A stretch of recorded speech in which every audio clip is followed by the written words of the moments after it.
Paul with Reloading123. Thank you for stopping back in to my channel. Today we are talking all about primers. In the last installment you learned about setting up your resizing and decapping die, but I kind of brushed over the primers section probably a little too fast. So I really wanted to dedicate more time so you really understood what you can do with the priming, the primer pocket, options to clean it, options to square it up. So there's a number of different things that you can do. We're going to touch a little bit on more intermediate type reloading with some tools that are a little more expensive and stuff that you frankly don't need, but I want you to know what's out there and maybe a little bit about how far you can go down the rabbit hole. Okay, so back to the tan backboard. I want to show you the reason why you may not reprime on the press. And again, this is common for rifle. I find it very uncommon for pistol, but I'm going to show it to you on the pistol round because it's really the same process. I'm going to show you 4 different tools, and I'm going to kind of end on the one that I like the most. I'm going to try to attempt to show you the results of 3 cases done each way and see if I can't take pictures in the proper order and post them up here. And so you can actually see a little better. So here's 3 44 Magnums. As you can see from the image there, they're all different. This is a blade. It's almost like a screwdriver. This is an RCBS version. This is another version. I believe this is a Lee version of a primer pocket cleaning tool. So what you're going to do is you're going to take this tool and you're just going to run it inside here. And you're going to turn it a few times.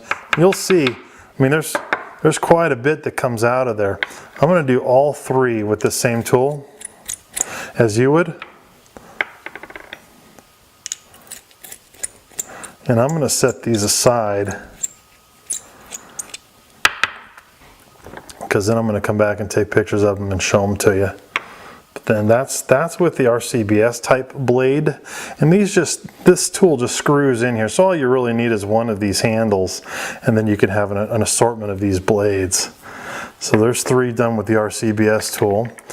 Here's 3 more that I'm gonna, and really all these pieces of brass are all about the same dirty. So the first 3 that you saw is going to be kind of an example of how all these are. Now I'm going to use, as you can see pretty evidently, that there's a large and a small. You're going to run this one in there, a little sloppier.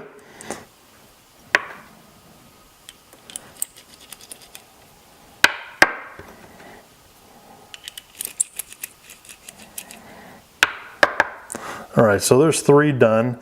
Here I'm showing you a picture now because I'm coming back to take photos of these. So let's put these up here. There's 3 more.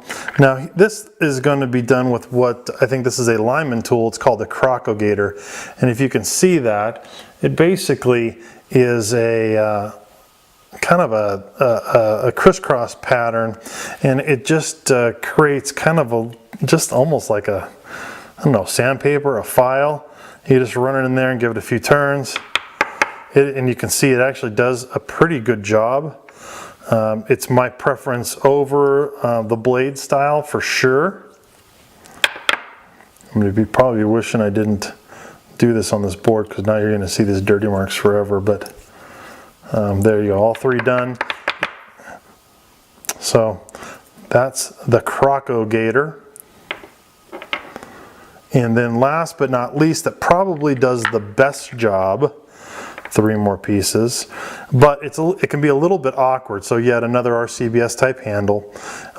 This is just basically a wire brush, and you can kind of see, you can kind of tweak these brushes if you're not careful. And this probably is not the very first one I've ruined of these, but essentially you put this brush in there and you just kind of give it a good little twisting and turning. And this is probably my single favorite, but close second is the Crocagator. So on your rifle loads, if you want to clean the carbon out of these pockets, again, jury's out whether it really makes any difference whatsoever. In pistol, I would encourage you not to worry about it, but that is the process of cleaning 3 different sets of primer pockets. Let me show you, when you go down the rabbit hole a little further, what that looks like. This is a technique pretty much predominantly used for rifle brass, but it is a technique for actually truing up or cutting the primer pocket and correcting some particular issues that may have happened during the manufacturing process. This process is kind of a fun process because it looks phenomenal, the end results when you're done. And on a side note, you may see my drug collection here at the top. This is really where I keep my tools. My parents are aging, and I keep all of my tools in these pill bottles. It keeps them from rusting, it keeps them in good shape. I'm able to label small rifle, small pistol, takes the same one.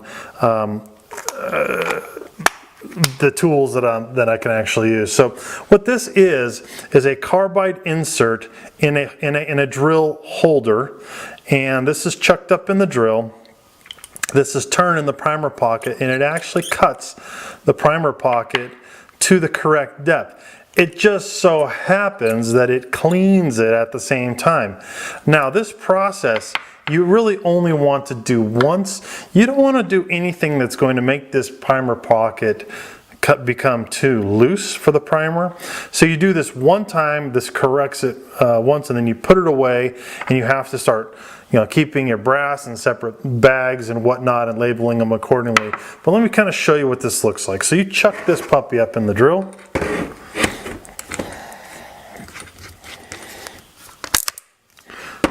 So once you have this chucked up in the drill, you actually just take your primer, or excuse me, your piece of brass, and you'll put it in there, and you'll hold it pretty firm against there and run it at a pretty good click.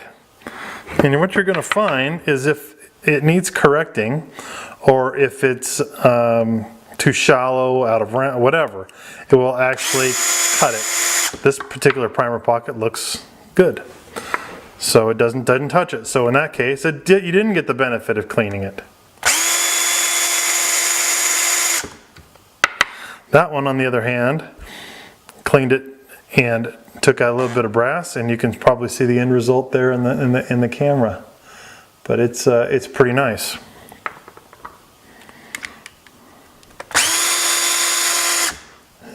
You're going to see the chips coming right out of it. Squares it up nicely. I'm going to do one more. There's no real rhyme or reason how long you let it spin in the drill, but this does a wonderful job of cleaning the pocket and squaring it up true, and it'll really make the primer seat nice once you do this. Now again, I wouldn't suggest that you do this on pistol loads. It's just too time consuming, but on rifle loads, that's what you'll do. Now this particular one that I have in here is from Sinclair. I have another one from, I think it's K&M Precision, and it's a little different, but it's the same. This happens to also be an insert inside the which housing, whatever you want to call it. You can see it's just set in by a screw. So there you go.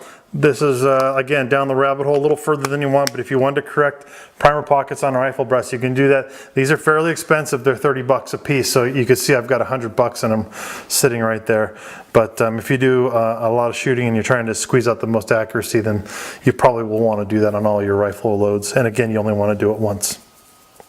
Let's take a look at the military brass and how, and I'm not going to give you an example of this because I really don't have any military brass, but I'm going to show you what you can do to remove the crimp on military brass.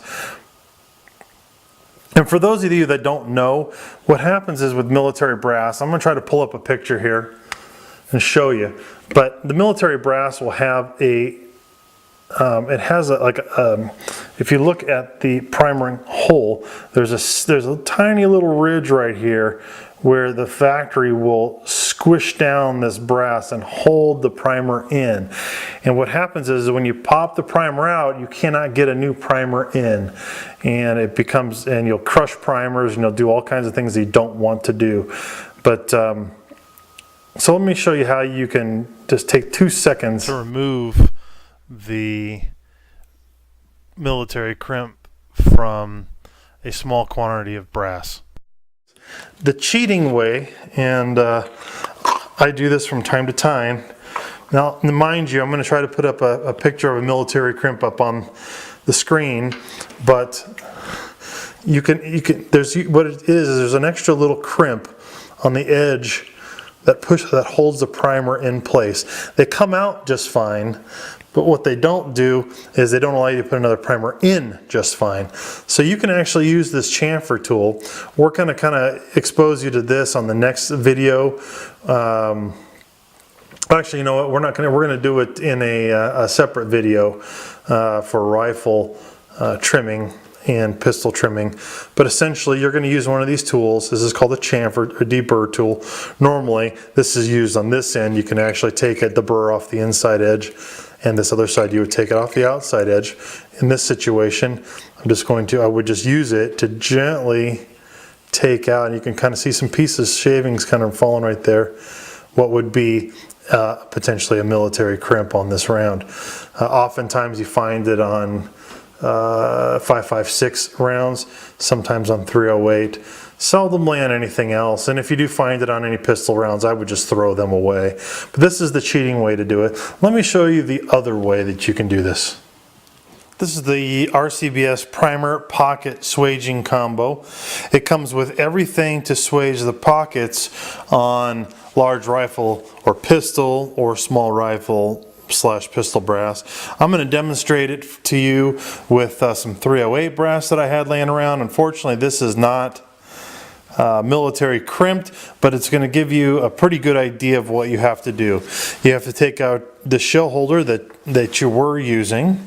You have to pick the correct size for the project that you've got. This is going to be a large rifle primer pocket that we're going to have to swage and remove the military style crimp.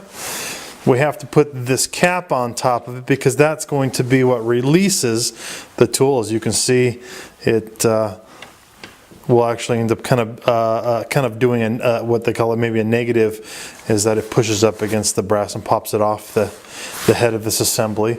We have to install the die body. I have this one pretty well just kind of automatically set. And I'm not going to really crank on it just because I'm only going to do a couple of these for you. I'm going to use this insert. Again, the insert has to be the correct insert for the large primer pocket. This is going to end up going inside the piece of brass, right?